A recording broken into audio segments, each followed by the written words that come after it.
presidente Jair Bolsonaro, ele comparou a chapa Lula-Alckmin com Marcoli Beiramar, entre outros assuntos, no Flow Podcast, onde ele participou ontem com mais de 600 mil visualizações ao vivo. O presidente ontem falou no podcast. O presidente Jair Bolsonaro acabou traçando aí uma comparação com os dois ex-narcotraficantes brasileiros e a chapa Lula-Alckmin. Abre aspas para o presidente: Marcoli e Beiramar se unindo para combater o narcotráfico no Brasil. É por aí, afirmou o chefe do executivo do país durante a conversa. De acordo com Bolsonaro, os brasileiros cansaram do PSDB e do PT. Diversos pontos ali da entrevista são interessantes. O que eu achei mais interessante é não ter fugido de nenhum tema. Eu achei que todos os temas foram tratados, até os mais polêmicos. Teve um momento que ele até brinca com o entrevistador, o Igor, né? Fala, pode perguntar do seu jeito, né? Pergunta aí. Que ele estava tentando ser um pouco mais delicado, né? Por ser a figura de uma instituição presidente presente, né? E foi nas perguntas, né? E respondeu.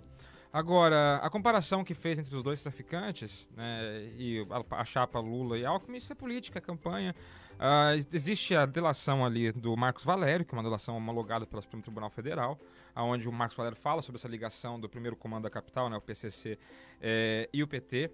Então, assim, fazer essa comparação dentro do jogo de uma campanha eleitoral, eu entendo o motivo do porquê fazer isso. Fazer essa comparação dos candidatos e ligados ali a crimes, né? Sem não vou entrar em nenhum mérito aí de ações e etc. Até porque o Lula tem trânsito em julgado, mas o Alckmin não tem, teoricamente.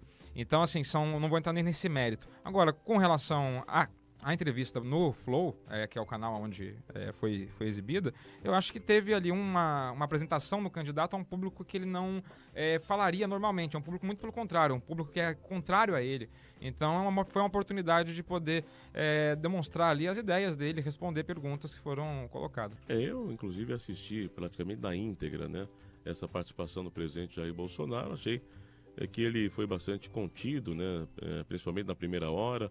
O próprio host ali também, o Igor, foi mais contido também, né, nas questões talvez mais tensas, que pudesse de fato provocar algum tipo de desconforto ao presidente. Falou-se até mesmo meio que en passant, mas tocou-se na questão até das rachadinhas, né?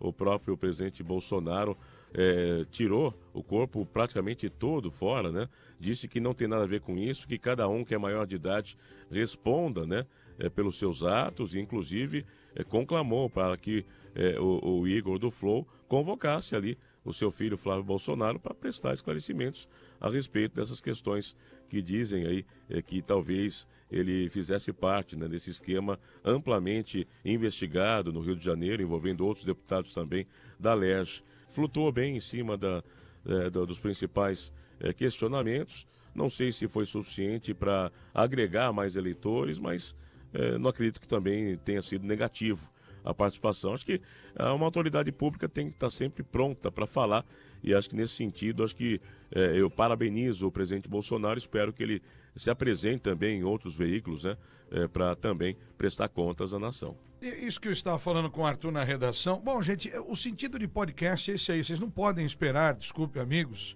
que no podcast ele vá lá para fazer um debate com o apresentador. Quando o Lula foi no Podpah, eu me lembro até que no nosso grupo de esportes, né, um jovem ainda e muito competente jornalista, dizendo que se frustrou com o Podpah, que não assiste mais por conta das pautas que não foram trazidas para o Lula à época.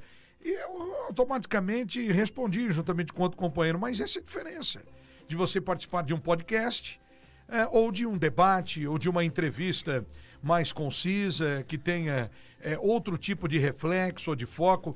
São as diferenças todas colocadas aí. Em comparação entre eles, Lula foi no Podpah com um número expressivo de pessoas assistindo. Agora, o Bolsonaro chegou a quase 600 mil pessoas simultâneas. Não, mas em termos de Bolsonaro e Lula, mesmo sendo criador e criatura, quem tem mais audiência, quem não tem, hoje a participação do Bolsonaro em um podcast, mesmo sendo menor, o Flow, foi muito maior que a do Lula, em termos de repercussão.